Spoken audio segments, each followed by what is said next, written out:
I pledge allegiance to the flag of the United States of America and to the republic for which it stands, one nation, under God, indivisible, with liberty and justice for all.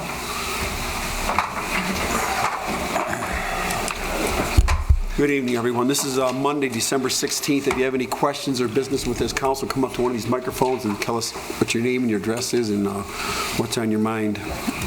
Call the roll, please. Cedar? Here. Ellery? Here. Kinsfater? Here. Koopa? Here. Laporte? Here. McCartney? Here. And Watt. Motion to excuse Watt. Support. All in favor, say aye. Aye. Opposed? Thank you. We'll go to consent agenda A, City Council minutes of December 2nd, 2019, regular meeting, recommendation approved. B is the Planning Commission minutes of November 13th, 2019 meeting, recommendation received. And C, resignation from the Golf Commission accepted with regrets. Motion to approve A through C as presented. Support. Any questions? All in favor, say aye. Aye. Opposed? We have a presentation tonight for the St. Clair Trails. Jim? Good evening, Mr. Mayor, Council. Jim Beer, 1620 North Toledo.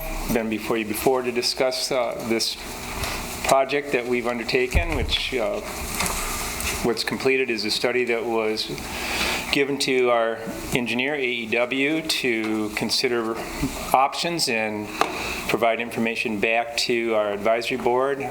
We met in a joint meeting with the advisory board and the Rec Commission and have made a recommendation for a route along Clinton. Mike Vigneron from AEW is going to make a brief presentation on findings, and if it's your pleasure at the conclusion, we would appreciate a vote to endorse the selection that's made, which will allow us to proceed to aggressively pursue grant options. Thank you. I'll be available for any questions you have. Thank you. Good evening. AEW was retained by your Trails Advisory Committee to help evaluate options that were presented in the St. Clair County Trails Master Plan. Several critical gaps were identified as part of that plan, one of them being in the city of St. Clair connecting the river and the path along Kearney. The preferred option that was presented in that report consisted of a two-way cycle track along Clinton Avenue, and for reference, that's what's showing up in the screen currently. So a cycle path is essentially a bike path, but it's on the street. The Trail Advisory Committee had asked us to evaluate that option along with two others, one being a side path along Clinton. And a side path is essentially the feature that probably most people are familiar with, a separated bike path parallel to the road, essentially functioning as a sidewalk, but it's a little bit wider, asphalt paved, and allows for mixed use pedestrians and bicyclists. The third option was a similar facility, a shared use path or side path along Fredmore Highway between Kearney and Clinton downtown. We evaluated all three of those facilities. We provided some pros and cons. We provided some obstacles for consideration and presented detailed cost estimates for all three to the Trail Advisory Committee and the Rec Commission at a joint meeting about 2 weeks ago. And at that meeting, both the Trail Advisory Committee and the Recreation Commission selected the side path along Clinton Avenue as the preferred alternative. Some things that, just to bring to your attention, that considers is taking the existing sidewalk on the north side of Clinton, removing it and widening out to a 10-foot wide asphalt paved path.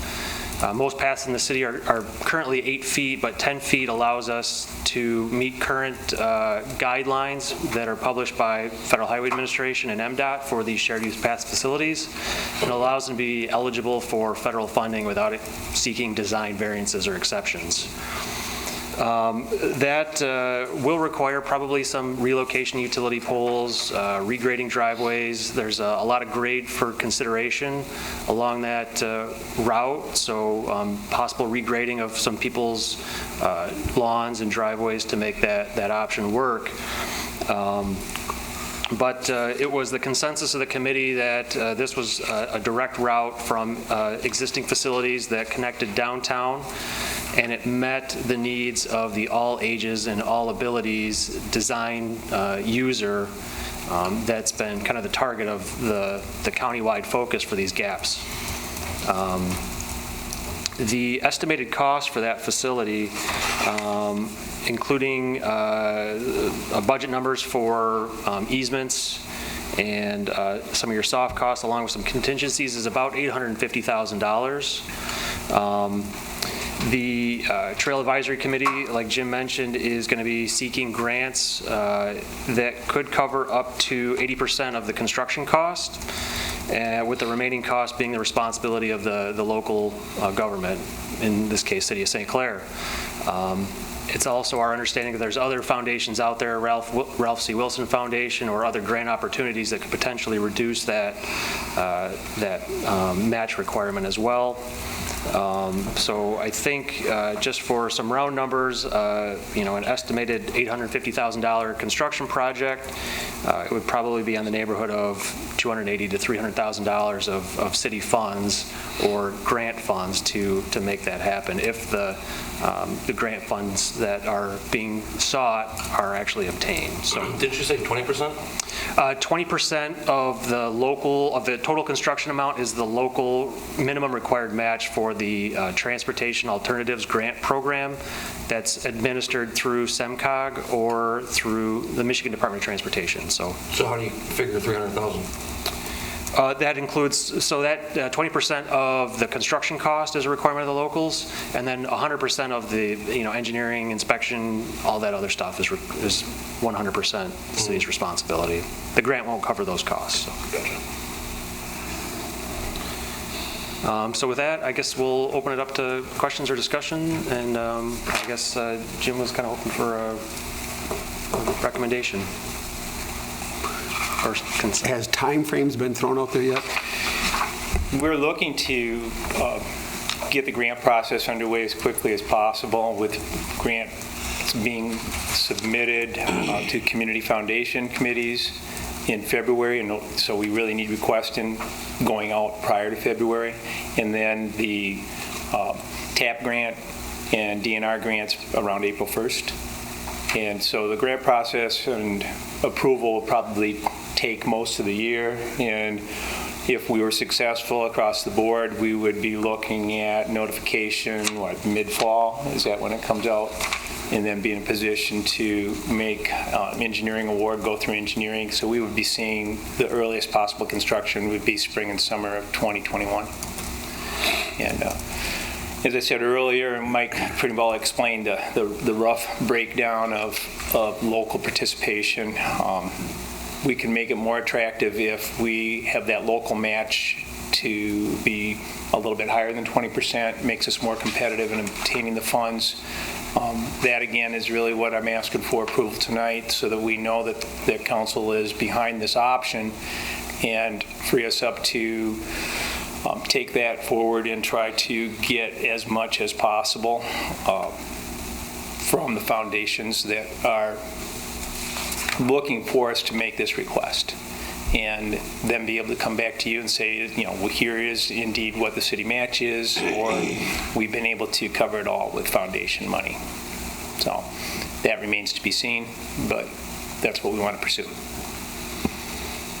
So if you can explain it to me, I read all three. You're recommending a side path with two-way traffic, right? That's correct. Right. And it's down, and then it changes sides? Did I read that right? That would be the Fred Moore option, change sides from the north to the south side. The option that I think was the selected option by both the Trail Advisory Committee and the Recreation Commission was the Clinton Avenue side path option, which would be along the north side all the way from Kearney to the river. Okay, so it doesn't cross the street? It does not cross the street. And this is going to be used as a bike path, as the sidewalk, right? Yeah, in a lot of our discussion at the meeting 2 weeks ago was trying to make this connection between the two facilities as inviting and friendly for all ages and all abilities. So I have 3 young children. I wouldn't feel comfortable on a facility that was originally proposed, taking them, on their bikes with training wheels and whatnot. So this is the type of facility that I think everybody agreed was needed. The serious bikers have no issues driving on or riding on Clinton or Fred Moore as it is, and they will probably continue whether or not we put a path, on the side of the road. So the intention is to provide a facility that will be inviting and I guess as safe as we can make it for the more vulnerable road users. So that was the selected option, was the Clinton Avenue side path for a more direct connection. And I think some of the feedback that we received was it helped, I guess it was more central to many of the residents in the neighborhood. There were people that commented, well, I would have to cross Clinton to get all the way down to Fred Moore only to circle back around to Clinton, as I got downtown. And that didn't really seem like it was as appealing to them as just using Clinton. So that was some of the feedback that we got. Again, I don't think we were necessarily endorsing either of the side path options. We felt very comfortable with either the Clinton or the Fred Moore option. From an engineering perspective, I did have some reservations about the on-street proposed two-way facility that was originally in the report, and we kind of expressed those outside of the written report, but in our discussions with the Trail Advisory Committee and the Recreation Commission, just for turning movements, conflicts, driver expectancy, things like that. The displacement of trees, those will all be replaced? Those would likely be replaced, yeah. Because there would be a number in the older section from, M29 to at least, is it 9th? Even further A up? lot of those on M29 up to 6th Street have already been replaced on the north side when they did the streetscape. Yeah, I think those are So you're relatively talking about small 6th trees at Street this west would probably be where the most of the landscape and replacement would be. Or maybe 5th Street might, but most of that was already done. Does this section become part of the Bridge to Bay or not? Yes, it would be considered part of the Bridge to Bay Trail. And that's when we talk gap, and that's really what we're focused on in this phase of trails expansion across the county. We're trying to first address those Bridge to Bay critical gaps. And is the county or the main plan still to bring it from Richmond down in Fred Moore and then connect on? That's the lake to lake. The lake to lake. The lake to lake. And yes, that plan's still being pursued too. And what we've looked at from the regional level for the county is there's enough advocates statewide on the lake to lake connection where we can focus specifically on completing the gaps on the Bridge to Bay Trail and let the other advocates concentrate on the lake to lake. I don't really have a report on what the status and schedule of that is, although they're finally working the log jams in Richmond out, and Richmond's starting to focus on a route that they can utilize. So this is going to be a 10-foot wide asphalt? Yes. So then whose responsibility would it be to maintain it, like for snow removal? City, City. just like it is now, Well, on the bike path. The sidewalks? Yeah, the bike path. Okay. So the city would then have to remove all the snow on it? We do now. And Mike, Jim, what was the number you thought if, I don't want to say worst case scenario, but with the grants and the Wilson Foundation and all that, the city's obligation is going to be right about where? You said 320?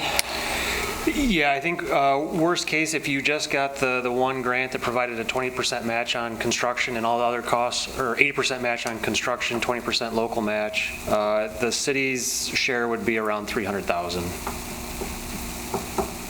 A lot of that sidewalk needs to be replaced anyway. Well, that's I guess I'm getting at is that for us to replace the sidewalk from Kearney Drive down to M29, it costs us a lot more than $300,000. If we can get some grants, Wilson Foundation money to help us do that, maybe a couple good things happen at the same time.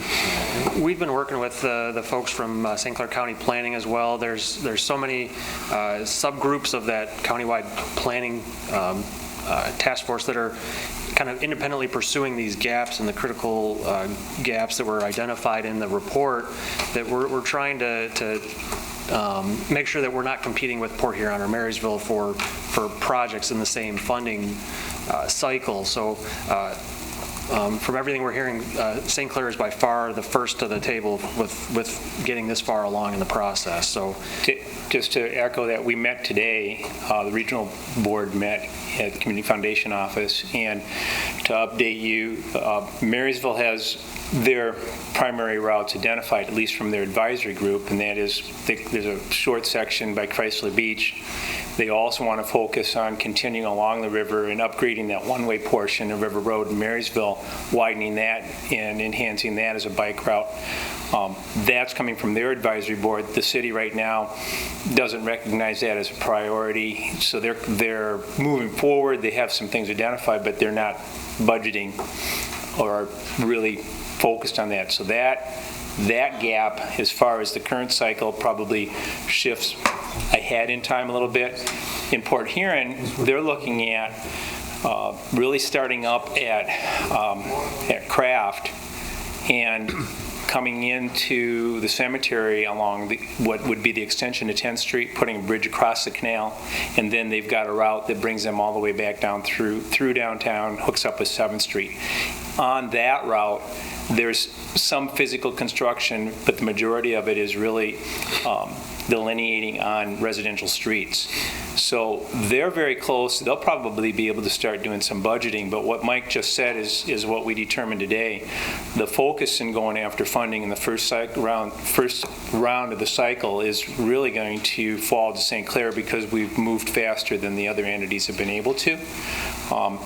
But we're not going to limit. I don't think there is a huge conflict if we have multiple things from St. Clair County in the cycle. We're meeting on Wednesday with MDOT TAP grant person and an MDNR person at the county building, and what we're going to be discussing that with them is strategy of doing the county-wide improvements and doing them on a quick time frame so that we can roll this together and do it in a positive way. Okay.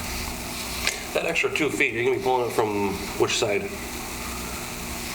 well, likely it'll start at the north. We'll maintain that north line of the sidewalk, and then we'll build that out 10 feet to the south. So if it's a 5-foot walk now, you'll end up basically doubling that width and extending towards the road. So that's where I think right now the utility poles are just inside the sidewalk. We'll likely have to work with the communications companies to relocate those poles as part of the project and process. Mm-hmm. And then also evaluate if there's other opportunities to maybe, maneuver it or snake around a little bit, just so we don't have to necessarily impact trees or other, landscape features that might be out there. I know there is some grade to contend with along a lot of those, so we might need to incorporate some short retaining features or things like that to make it work. I know along that road on the south side, especially if you're going to be going 5 feet over, you said, are we going to be redoing all the approaches for the driveways? Yeah, our estimate included replacing all of the driveways along there on the north side.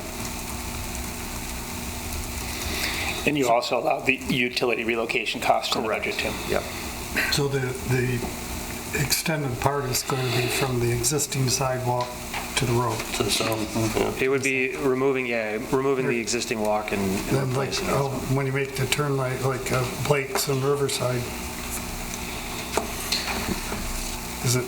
Our scope kind of ended right at Riverside there. We didn't get into how that connection is going to go, and I think it's going to be a matter of how MDOT has kind of transitioned their on-street facilities to make a safe crossing there. But likely there will be some engineering effort and coordination that'll need to go on between the city and MDOT to make that crossing viable and safe.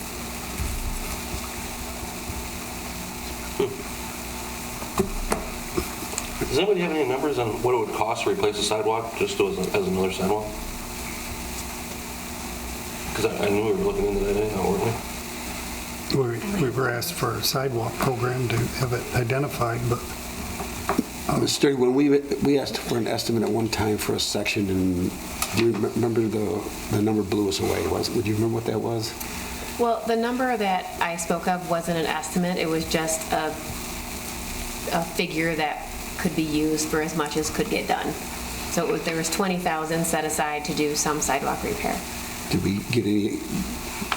It was put on hold because of this study.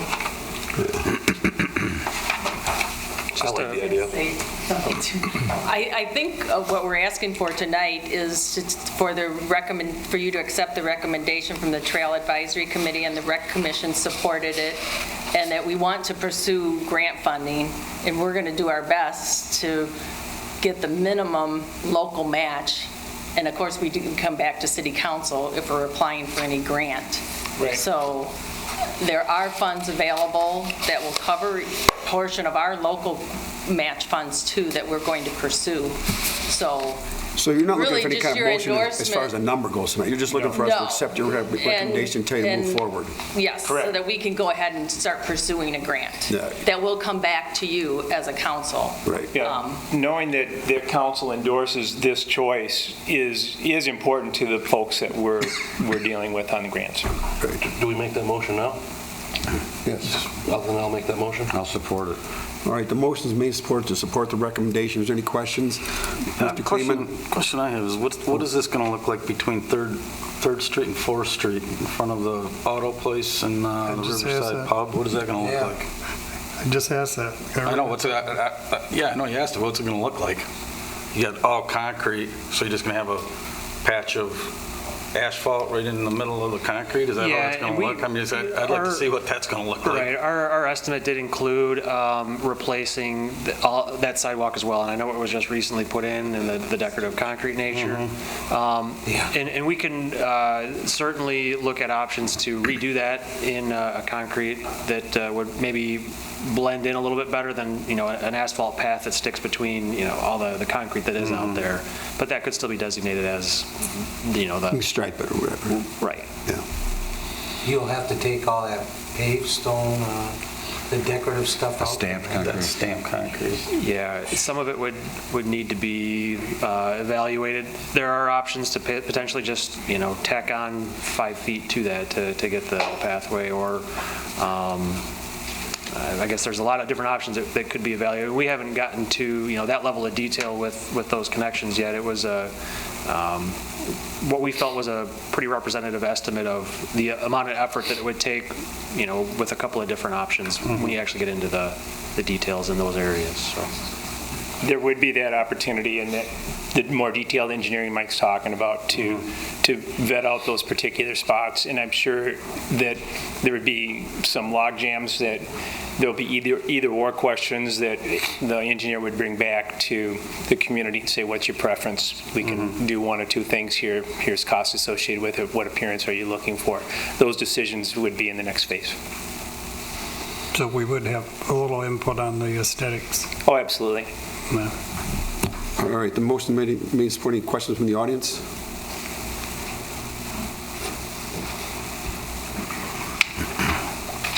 Kathy Stocky, 414 Adams. They were talking about a grade issue between 9th and 10th. The grade is like 30%. You're going to have a good 5 feet of wall, and people aren't going to be able to get into their driveway. I mean, they're at the sidewalk, so I don't know how you're going to be in line with the street and let people get into their house. Thank you. And then all the new stuff that you did already. I mean, it's like we keep redoing stuff every 2 years, and 5th Street is still a piece of crap. Thank you. I'll just answer for Mike. You can add, as far as addressing the grades in the driveways right now, the scope of the engineering, and Mike's taking a hard look at that. It recognizes that that's an issue that has to be dealt with.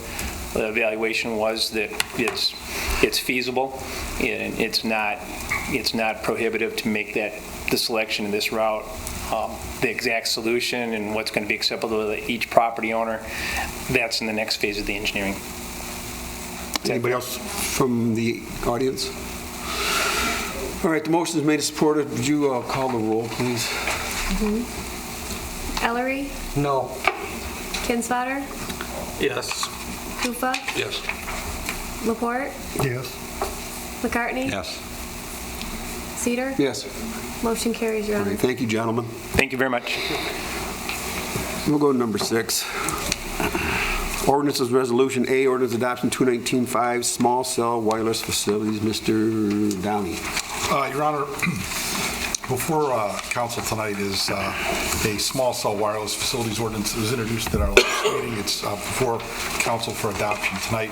Your Honor, I had a question at the time of the introduction concerning the restoration of property in the event that a permitted provider had their license revoked or later left, and upon further review of the proposed ordinance, indeed, that party would be responsible for the restoration of any right-of-way that was damaged as a result of their facility. So, without any other questions, it's before council for adoption this evening. I'd make a motion to accept the ordinance as written. Or All right, motion made, supported. Questions?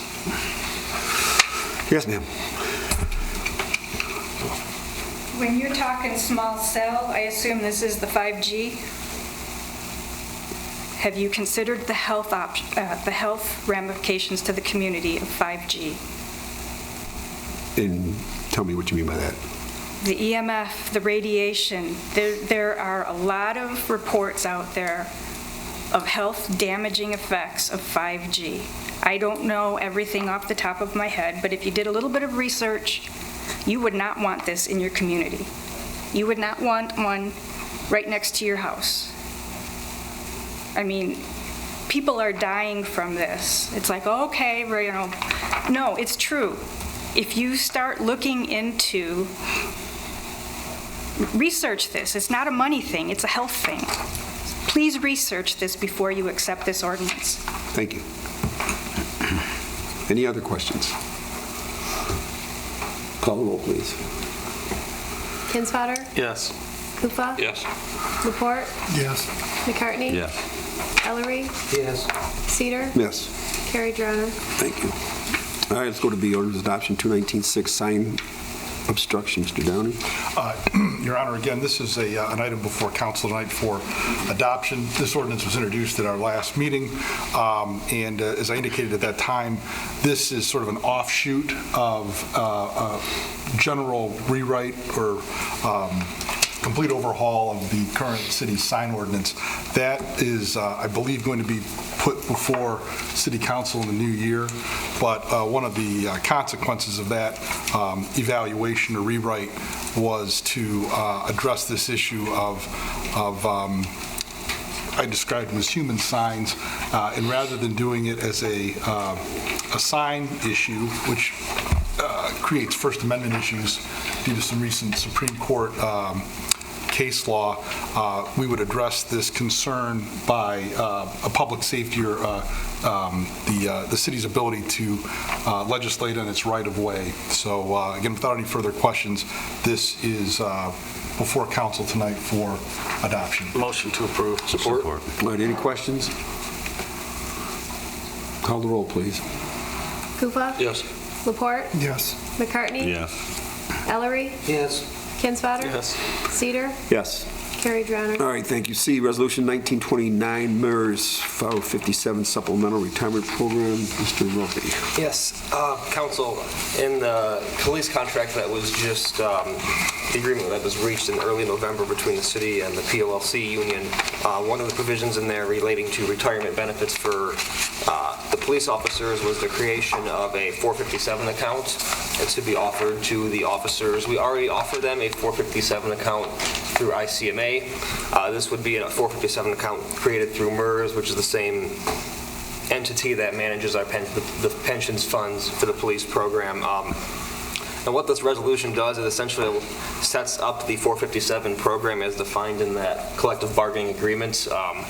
Essentially, current employees who were hired before the latest contract went into effect, beginning in 2021, if they put in 3% of their base pay, the city will match that dollar for dollar up to, again, so if they put in 3% of their base pay, the city will match that, and so they'll be saving 6%. That is only for the employees who were hired before the adoption of this agreement. Going forward, new hires will be able to participate in this deferred compensation plan, which is similar to a 401k, but essentially just employee money goes in, and there will be no employer match for the new employees in the 457 account going forward. And then the next item on here is affects, well, if they don't have a pension, they don't have a 457, what are they getting for their retirement? That is item D under 6.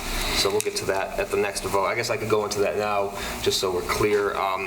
So the police officers will be able to participate in a 401A, which is just like a 401K, but because we're a public entity, that letter is changed. That is the new retirement plan for the police officers. The city will be contributing 8% of their pay into it, and the officers will be contributing 4% in. If they want to contribute more beyond that 4%, that money would then be used in this first account, this 457 account.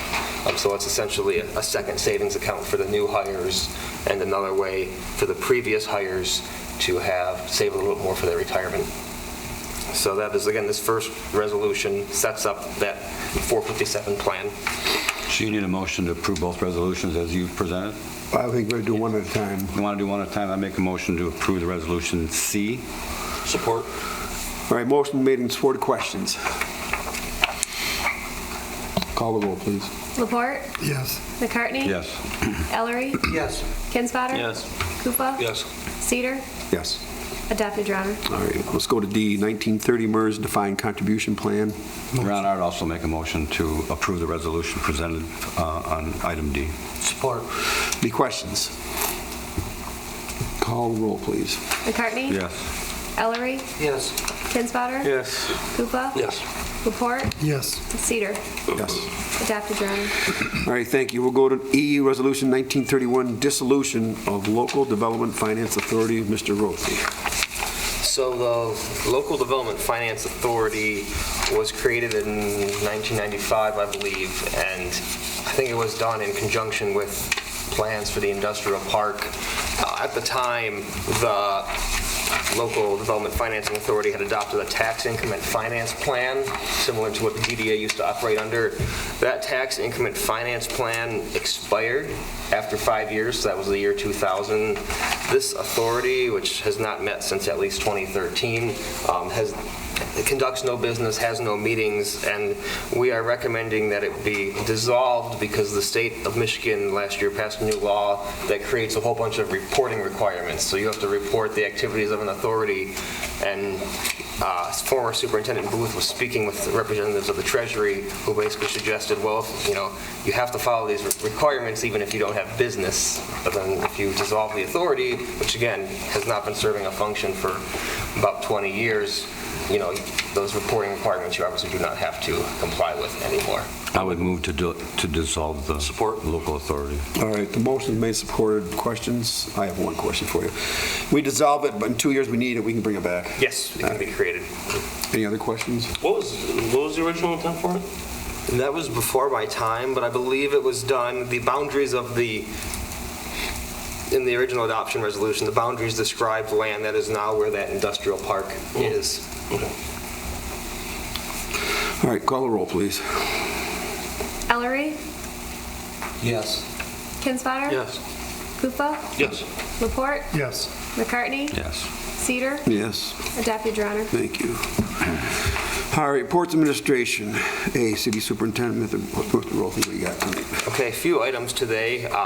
First, the sign ordinance has been finished by the Planning Commission and the sign committee that did a lot of the drafting work. It's been about a year-long process. A few days ago, Annette sent it to you electronically for your review. I, myself, as a city administrator, have not had the chance to give it a deep dive, so I want to do that first as the city's chief administrative officer. I think it's important that I go through this just to understand, what kind of enforcement things are changing, what are the regulations. So I'm anticipating having that to be formally introduced at our next meeting in January, and so I encourage you all over the extended break between meetings to review that ordinance as it is quite lengthy. Furthermore, last week there was the question regarding, I believe it was Woodland Estates Drive, that road in the city. I've been doing research on that, on the history of it, on just the legal challenges moving forward with certain policy solutions. I'm anticipating also under new business to schedule a workshop at the first of the year before our next meeting on January 6th. I believe at that time I will be able to bring recommendations to council for that, so I would like to dedicate part of that workshop to specifically talk about Woodland Estates, review the history, and review options going forward. So that I'm following up on the question that way. So again, my intention is when we schedule this work, if council desires to schedule that workshop later on underneath new business, that topic would be covered extensively at that meeting. Furthermore, the agreement right now with Marysville and Barry Rubel to be the licensed operator in charge of our water filtration plant, that is going very well. Barry is a wealth of knowledge, and he is really taking, even though he's only here for 10 to 12 weeks, he's really kind of making the water plant his own. He's identifying certain things that are kind of best practice that we're potentially lagging behind on, and he's really just been able to communicate with the water plant employees in a way that their previous supervisors have not been doing. I've heard nothing but good things from the employees on this relationship, and they've already been able to save us some money on parts and labor for some things that needed to be replaced that they had extra ones sitting around in their plant. So that's going very well, and I do believe we do have an operator who is going to be sitting for the examination required to operate that plant in May. I'll speak with him further, but we may be able to work out an agreement with Eagle, formerly DEQ, to continue the coverage in some way until that operator then achieves that license, which would be the end of May. Let's see. Additionally, the city accountant, through Account Temps, the organization we contract with, is resigning January 3rd, which is unfortunately 2 to 3 weeks before our auditors are in doing their field work. There's a few different options moving forward. I'm evaluating those, whether or not we try and bring on a city accountant, explore other contracting options. But that's something that, again, that came across my desk last week, and I am devoting a lot of time to working on a solution to our city's accounting needs. Also before you today, I have included, not in the packet, but on your desks, 2 papers. One was the budget amendments that were adopted in September of 2019. And the other is basically my proposed revisions to those amendments. And in short, given that there was, my Superintendent Booth left, we had an accountant come on. Some of the bookkeeping was behind. We are still trying to catch up on bank reconciliations and updating our general ledger. Even now, we've almost closed out the fiscal year that just ended on September 30th. But as new things come to light, these budget amendments that were adopted by council but not yet inputted into our budgeting software did not capture the full essence of what council took action on during the year. And there was also a significant thing with the street millage that we have, which generates about $550,000, so $550,000. All those monies were put into our major street fund, which was not what was budgeted. It was originally budgeted to put about 25% into major streets and $350,000 into local streets. And